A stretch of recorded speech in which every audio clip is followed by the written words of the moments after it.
اعوذ باللہ من الشیطان الرجیم، بسم اللہ الرحمن الرحیم۔ پروفیسر ڈاکٹر انیس احمد ہمارے ساتھ ہیں۔ ڈاکٹر صاحب بہت شکریہ آپ کے وقت کا۔ آج میں نے ایک فلم دیکھی، مولانا مودودی کا انٹرویو تھا جی جو آپ کر رہے تھے، جی جی جب آتش جوان تھا۔ جی ویسے تو خیر آپ اب بھی جوان ہیں اور میں اکثر جو ہے آپ سے اس کا راز پوچھتا رہتا ہوں۔ یہ فرمائے کہ مولانا سے آپ کی پہلی ملاقات کب ہوئی تھی؟ مولانا سے پہلی ملاقات جہاں تک مجھے یاد ہے یہ سن 50 کے وسط میں، جب وہ کراچی آئے تو میرے والد صاحب سے ان کی بہت پرانی واقفیت تھی، جی تو ہمارے گھر آئے اور کچھ وقت گزارا ہمارے گھر پر، غالباً کھانا بھی ہمارے یہاں کھایا۔ تو میں اس وقت اسکول میں تھا جہاں تک مجھے یاد ہے، ابھی کالج نہیں گیا تھا۔ تو اس کا باب میں تذکرہ بھی کیا۔ کچھ عرصے بعد جب وہ دوبارہ آئے تو مجھے یہ کہنے لگے کہ معلوم ہو رہا ہے آپ 19 سے 20 ہو گئے ہیں، یعنی میرے نام کو جی ایک استعمال ہی ترکیب کے استعمال کر کے، اور یہ میں سمجھتا ہوں کہ مولانا کا ایک خاص انداز تھا جی جس سے لوگ آگاہ نہیں ہیں۔ لوگ سمجھتے ہیں کہ وہ انتہائی سنجیدہ اور علمی تحریرات لکھنے والا شخص نہ کبھی مسکراتا ہوگا، نہ کبھی ہنستا ہوگا، نہ اس میں مزاح ہوگا، لیکن مولانا میں یہ چیز بے انتہا موجود تھی۔ اس کے مقابلے میں جن اور حضرات سے مجھے استفادے کا موقع ملا، مولانا پروفیسر ندوی صاحب، یعنی علی میاں کہا جاتا ہے، یا شیخ قرداوی، یا اور بہت سے حضرات جن سے ملاقاتیں رہیں اور ان کے ساتھ وقت گزارا ہے، ان میں یہ مزاح کا عنصر مجھے بہت کم اچھا نظر آیا۔ یعنی وہ علمی گفتگو اور سادہ گفتگو تو ہوتی تھی، لیکن اس میں کوئی نکتہ نکال لینا، اس نکتے سے مزاح پیدا کر دینا، یہ مولانا کا خاص ایک انداز تھا۔ بہرحال تو اس کے بعد میرا خیال ہے جب بھی میں کراچی میں میری تعلیم ہوئی، اور جب بھی وہ کراچی آتے تھے کالج لائف سے، تو پھر شاید ہی کوئی موقع ایسا ہو کہ وہ کراچی آئیں اور مجھے انہیں قریب دیکھنے کا موقع نہ ملے۔ بالعموم ایئرپورٹ سے ریسیو کرنے میں ہی جاتا تھا، ان کو ڈرائیونگ کرتا تھا، تو گاڑی میں ان کو لا کر کے جہاں قیام تھا وہاں ان کو پہنچا دیا کرتا تھا۔ اس میں بھی انہوں نے ایک خط لکھا جو گم ہو گیا، اور اس خط میں یہ لکھا کہ عزیزم انیس احمد MA بڑی اچھی گاڑی چلاتے ہیں، مجھے کا اتفاق ہوا ہے ان کے ساتھ سفر کرنے کا، لیکن انہیں میرے علاوہ کوئی ڈرائیور نہیں بنا سکتا۔ یعنی آپ سرٹیفکیٹ دیتے ہیں نا کسی کو، اس لیے دیتے ہیں کہ وہ اچھا ڈرائیور ہے، کسی کے ساتھ بھی تو اس کی کیا وجہ تھی؟ یعنی یہ افورڈ نہیں کر سکتا دوسرا اعزاز کو اپنے لیے اچھا محدود کر، ہاں یہ ایک بھائی وہ میرے ہی، ہاں یہ میرے لیے ہوگا کہ کوئی اور نہیں کرے گا۔ یہ یعنی یہ وہ ان کا جو پہلو تھا کہ کوئی نکتہ نکالنا کسی ہر چیز کے اندر، ایک ظرافت کا پہلو، اور تو یہ ایک طبیعت کی ان کی۔ بہرحال دوران قیام کراچی جب تک میں رہا، اور پھر میں امریکہ چلا گیا یونیورسٹی کی تعلیم کے بعد، تو شاید ہی کوئی موقع ایسا ہو جب وہ کراچی آئیں اور مجھے یہ اعزاز نہ ہو کہ ان کو ریسیو کیا۔ اگر کوئی جلسہ ہے شام کو، کہیں تقریب ہے، تو جہاں قیام تھا وہاں سے ان کو پہنچانا یہ میری ذمہ داری ہوتی تھی۔ اس بنا پہ کچھ نہ کچھ ان سے اس دوران میں گفتگو و تبادلہ خیال کا موقع، لیکن بھی زیادہ تفصیلی گفتگو کا موقع اس وقت ملا جب امریکہ میں 2 مرتبہ، ایک مرتبہ علاج کے لیے اور دوسری مرتبہ وہ بھی علاج کے لیے تشریف لائے تھے، لیکن پھر ان کا انتقال بھی وہیں پہ ہوا۔ تو اس دوران میں ان سے تفصیلی ملاقاتیں، جن میں نشستیں بھی جو لوگوں نے خواہش ظاہر کی ان سے ملنے کی ان میں موجود رہا، اور سفر کے اندر بھی مثلاً جب وہ تشریف لائے تو نیو یارک سے ان کے صاحبزادے کے گھر تک، بفلو تک میں نے ہی ڈرائیو کیا، ان کو ریسیو کرنے کے بعد ان کے یہاں پہنچا کر کے واپس آیا۔ بعد میں بھی کئی دفعہ ایسا ہوا کہ کوئی تقریب ہوئی، کولمبیا یونیورسٹی میں ان کا لیکچر تھا، تو میں نے ان کو ڈرائیو کیا، لے کے گیا، پہنچایا پھر۔ تو دوران قیام امریکہ میں جب بھی جتنا عرصہ گزارا مولانا نے، اس میں ان سے بہت قریبی، اور یہ شکل مولانا علی میاں کے ساتھ بھی کہ میں نے ان کو مدعو کیا امریکہ اور ان کے ساتھ خاصا وقت گزارنے کا موقع ملا۔ تو ان حضرات سے استفادہ کرنے کا فائدہ یہ ہے کہ جو شخصیت کے بہت سے پہلو کتابوں میں نظر نہیں آتے، وہ آپ ان سے براہ راست اخذ کر سکتے ہیں۔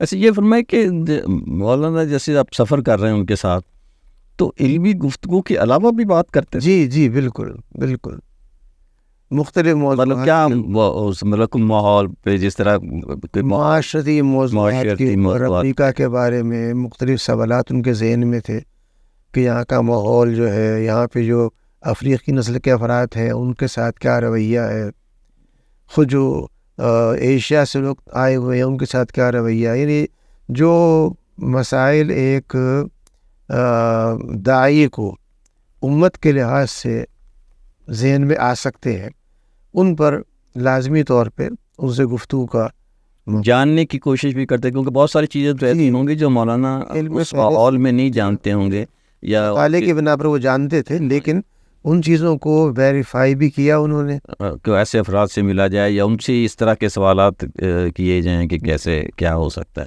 کیونکہ میں نے بہت ساری یہ آپ کی نشستوں میں دیکھا کہ اگر بہت سے باہر سے لوگ آ رہے ہوں تو آپ کی خواہش ہوتی کہ اچھا نیپال کے لوگ ہیں تو وہ کیسے کس طرح سے دعوت و تبلیغ کرتے ہیں، یا مختلف لوگوں کی، تو اس طرح سے مولانا جب باہر جاتے تھے تو وہ ان لوگوں سے اس طرح کا کچھ سوالات یا کچھ چیزیں کرتے ہوں گے کہ کیا؟ جی، ہمارے ایک دوست ملیشیا کے پروفیسر کمال مرحوم اس وقت طالب علم تھے جب مولانا امریکہ میں تھے، تو وہ آئے اور کہا کہ میں چاہتا ہوں ملنا، میں کہ ٹھیک ہے ہم ملاقات کروا دیں گے آپ کی۔ تو میں بھی موجود تھا ملاقات کے، تو ان کا کہ مولانا ہم ملیشیا کے اندر دعوتی کام کر رہے ہیں، تو ہمیں بتائیے کہ ہم وہاں پہ کس طرح دعوتی کام کریں۔ تو ماں کا جواب بڑا آسان سا تھا، ان کا کہ اہل مکہ مکہ کو بہتر سمجھتے ہیں۔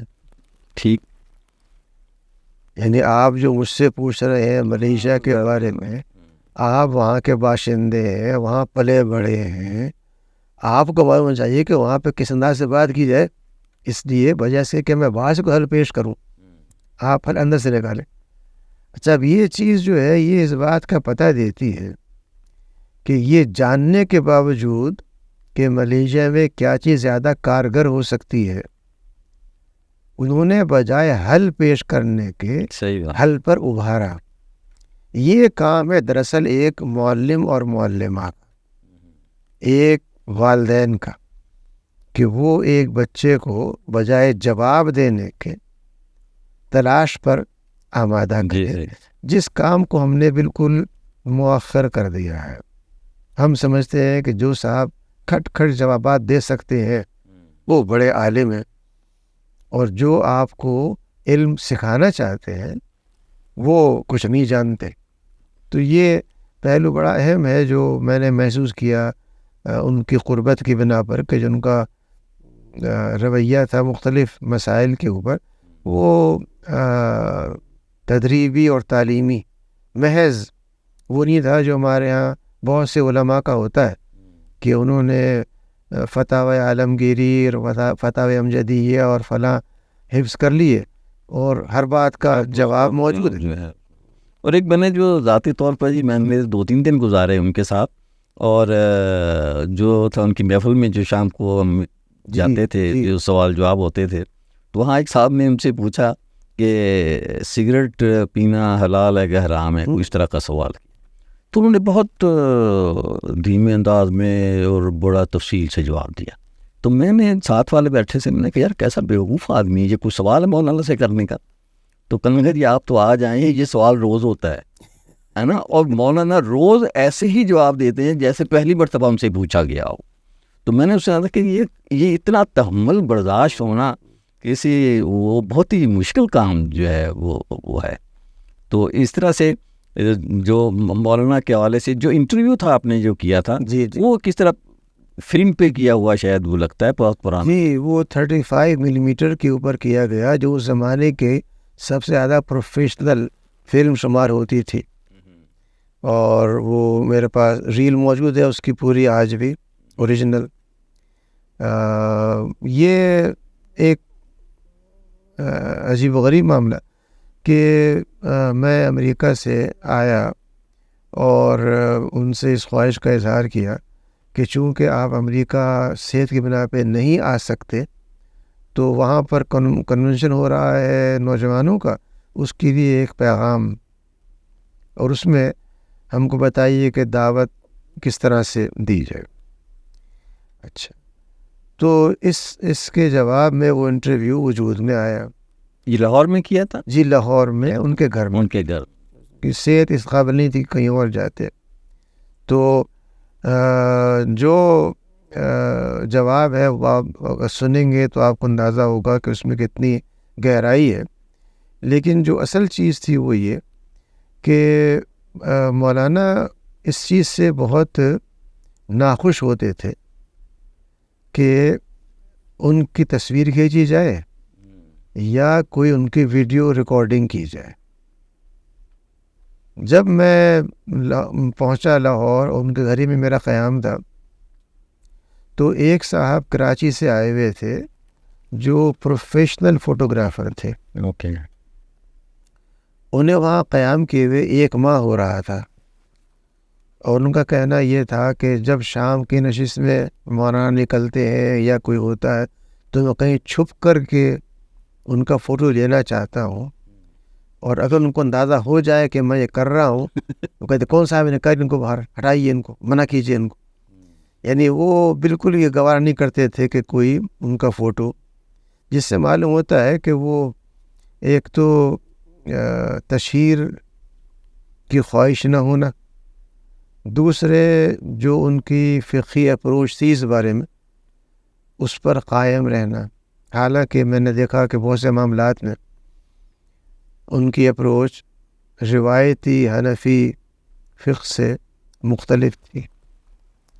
تو جیسے آپ کو تو شاید یاد نہ ہو, لیکن جب یہ دعویٰ اکیڈمی بن رہی تھی تو میں نے ملک کے چوٹی کے علماء کو دعوت دی, اور ان میں مولانا مالک قادری صاحب مرحوم بھی تھے, اور مفتی محسن نعیمی صاحب مرحوم بھی تھے جو حالیہ نعیمی صاحب کے والد بزرگوار تھے. تو نشست میں آمنے سامنے بیٹھے ہوئے تھے, اور بھی علماء تھے, کوئی 15-20 علماء تھے پورے ملک کے ٹاپ کے. تو میں نے انہیں بتایا کہ میرا پروگرام ہے کہ دعوتی نقطہ نظر سے ایسی فلمیں بنائی جائیں جن میں کہ نماز کیسے پڑھی جاتی ہے, اسلامی ماحول کیسا ہوتا ہے, اخلاق کیا ہوتا ہے, یہ پیش کیے جائے. تو مولانا مالک نے فوراً یہ بات کی, ڈاکٹر صاحب آپ جانتے ہیں ہمارا تو فقہی مسلک بڑا واضح ہے, ہم تصویر کو حرام سمجھتے. ٹھیک. نعیمی صاحب سامنے بیٹھے ہوئے تھے, وہ کہنے کے مالک صاحب جب آپ ٹی وی پہ درس دے رہے ہوتے ہیں تو وہ جائز ہو جاتی ہے. مولانا مالک کی بے انتہا ظرافت میں حص تھی, بہت مسکرائے, کہنے کے کہ ڈاکٹر صاحب اگر آپ بنائیں گے تو میں اعتراض نہیں کروں گا. چونکہ یہ ذکر آ گیا فوٹو کے حوالے سے تو میں نے یہ آپ کو سنایا واقعہ. تو یہ جو مولانا کا مسلک تھا کہ وہ فوٹو پسند نہیں کرتے. تو وہ فلم پہ کیسے ایگری کر گئے؟ یہی میں آپ سے عرض کر رہا ہوں کہ یہ اتفاق ہے کہ کچھ ان سے میرا جو تعلق تھا والد صاحب کی وجہ سے بھی, اور ویسے بھی وہ مجھ سے آگاہ تھے اچھی طرح سے, انہوں نے انکار نہیں کیا اور غالباً سبب یہ تھا کہ ملک سے باہر ایک بھلائی کی بات پہنچنے کا ذریعہ صرف یہی تھا، جبکہ ملک کے نظر اور بہت سے ہو سکتے ہیں. تو یہ اس لحاظ سے ایک ریئر انٹرویو ہے. میری معلومات کی حد تک یہ واحد انٹرویو ہے جو انہوں نے اپنی آمادگی سے دیا. جی. ایک چھوٹا سا کلپ اور میں نے کچھ دنوں پہلے دیکھا، تو وہ بہت ہی خراب سی کوالٹی تھی، لیکن کہیں سے نکالا، کہیں کوئی بات کر رہے ہیں کسی جگہ پہ. ادروائز اس سے پہلے تک میں نے یہ دیکھا وہ آپ کا والا انٹرویو جو تھا وہ واحد تھا جس پہ جو ہے تبلیغ کے حوالے سے ہی بات کی گئی ہے کہ کس طرح سے دعوت و تبلیغ جو ہے اس کو کس طرح سے جو ہے اس کو پہنچایا جانا چاہیے. اس پہ گفتگو جاری رہے گی انشاءاللہ. بہت ساری، کیونکہ آپ نے بہت ساتھ گزارا تو ہم اس سفر میں آپ کے ساتھ شریک ہونا چاہتے ہیں ضرور، تاکہ وہ چیزیں جو کہ پہلے منظر عام پر نہیں آئیں یا کیونکہ میں نے تو ذرا سی بھی کوئی بات ہوتی ہے تو اس کو 10 جگہ پہ جا کے میں اس کا ذکر کرتا ہوں کہ میں ایک مرتبہ مولانا سے ملا تھا. تو آپ کے جو بہت دن رات ان کے ساتھ گزرے ہیں تو بہت ساری یادیں ہوں گی، تو انشاءاللہ اس پہ بات کریں. بہت شکریہ سر، جزاک اللہ. بہت شکریہ.